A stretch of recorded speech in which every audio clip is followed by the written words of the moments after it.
അനുവേ, എന്താണ് ഇത്? നിന്നെ ഞാൻ അവിടെ നിന്ന് കൂട്ടിക്കൊണ്ടുവന്ന സമയം മുതൽ ഞാൻ ശ്രദ്ധിക്കുന്നതാ. എന്തോ ഒരു പ്രശ്നം നിന്നെ അലട്ടുന്നുണ്ട്. എന്താടാ, നീ എന്തെങ്കിലും കുഴപ്പത്തിൽ ചാടിയോ? ആ പോലീസുകാർ നമ്മളെ തടഞ്ഞപ്പോ ഏതോ ഒരു പെൺകുട്ടിയുടെ കാര്യം പറഞ്ഞില്ലേ? ഇനി ആ പെൺകുട്ടിയെ കാണാതായതിന്റെ പിന്നിൽ നിനക്കെന്തെങ്കിലും പങ്കുണ്ടോ? അങ്കിളെ, അത് പിന്നെ എന്നോട് പറയാൻ നിനക്കെന്തെങ്കിലും ബുദ്ധിമുട്ടുണ്ടെങ്കിൽ വേണ്ട. അല്ല, നിന്നെ ഏതെങ്കിലും രീതിയിൽ സഹായിക്കണമെന്നുണ്ടെങ്കിൽ എനിക്ക് മാത്രമേ കഴിയൂ. അതിപ്പം കാശ് കൊണ്ടാണെങ്കിലും അധികാരം കൊണ്ടാണെങ്കിലും. നിനക്ക് പറയാൻ ബുദ്ധിമുട്ടാണെങ്കിൽ വേണ്ട. അങ്കിളെ, എനിക്ക് ചിലത് പറയാനുണ്ട്. നടന്ന കാര്യങ്ങൾ സത്യസന്ധമായിട്ട് പറയാൻ പറ്റുമെങ്കിൽ മാത്രം പറഞ്ഞാൽ മതി. പോലീസുകാര് വണ്ടി അടഞ്ഞൊരു പെൺകുട്ടിയെ പറ്റി ചോദിച്ചില്ലേ? ആ പെൺകുട്ടിയുടെ പേര് നൂർജഹാൻ. ഞാൻ അവളെ രജിസ്റ്റർ മാരേജ് ചെയ്തു.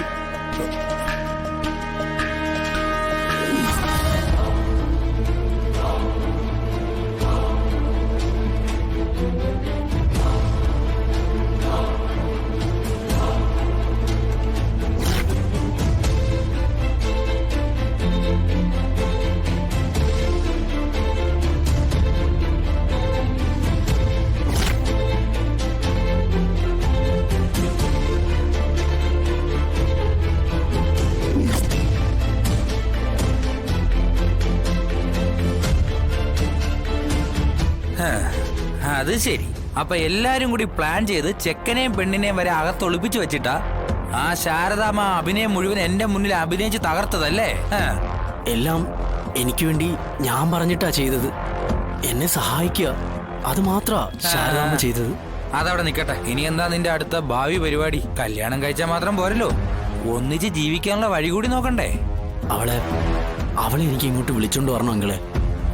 അതുകൊണ്ട് വരണം. പക്ഷേ നിന്റെ അമ്മയുടെ ഇപ്പോഴത്തെ ഈ സിറ്റുവേഷൻ ഒന്ന് മാറട്ടെ, എന്നിട്ട് നമുക്ക് വേണ്ടതുപോലെ ചെയ്യാം.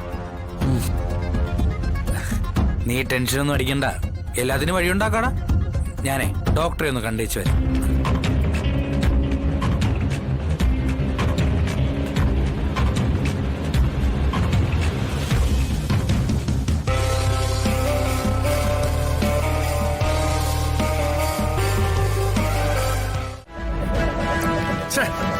ഈ കേസ് നാളെ ഇല്ലടൂ, അതവിടെ ഇരിക്കട്ടെ. നമുക്ക് ഇന്നത്തെ കേസിനെ കുറിച്ച് നോക്കാം. താൻ അവനെ ഇറക്ക്, ആ വിഷ്ണുവിനെ. മൂക്കുകയറിടേണ്ടവനെയൊക്കെ മൂക്കുകയറിട്ട് തന്നെ നിർത്തണം. ഇല്ലെങ്കിലേ കോടതിയിലേക്ക് കൊണ്ടുപോകുമ്പോ ഇവന്മാര് പരാക്രമം കാണിക്കും. സോമശേഖരൻ ചെന്ന് അവനെ ഇറക്കൊണ്ടുവാ. സാർ, അവനെ കൊണ്ടുപോവാ.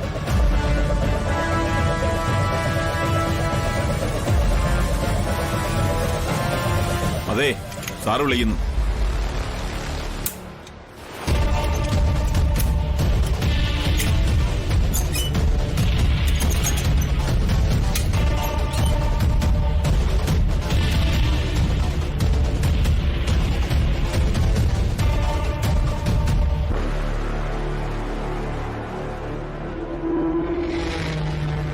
എന്തോ നാടകത് ഇങ്ങനെ കൊണ്ടുപോകുന്ന നിർത്താതെ കയ്യിൽ ആ കൈവളയൊക്കെ ഒന്ന് അണിയിക്കേ.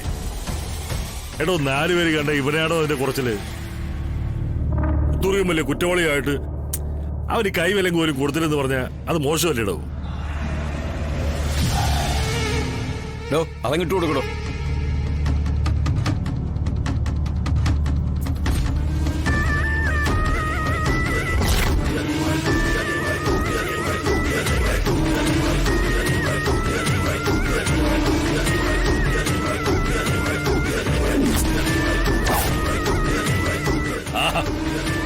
എന്തൊരന്തസ്, ഇപ്പഴാ ഒരു ലുക്കായ. ഇന്നലെ സുഖമായിട്ടൊക്കെ ഉറങ്ങിയോടാ?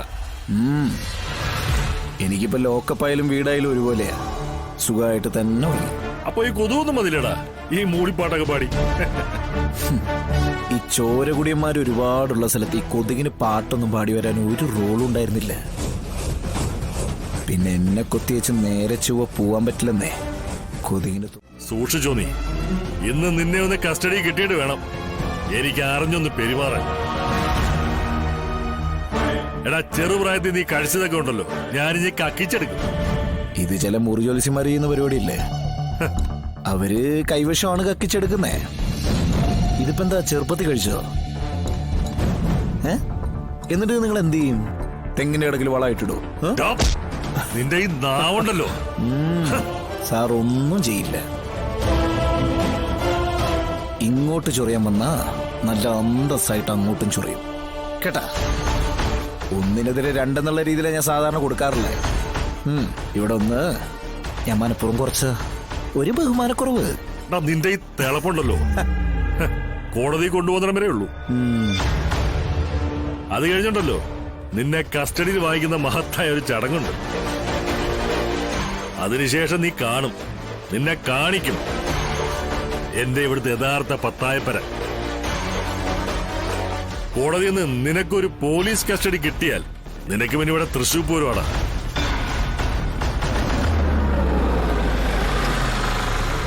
കതിനെയും ഗർഭം കലക്കിയൊക്കെ അരങ്ങു വാഴുന്ന നല്ല ഒന്നാം തരം തൃശ്ശൂർ വെടിക്കെട്ട്.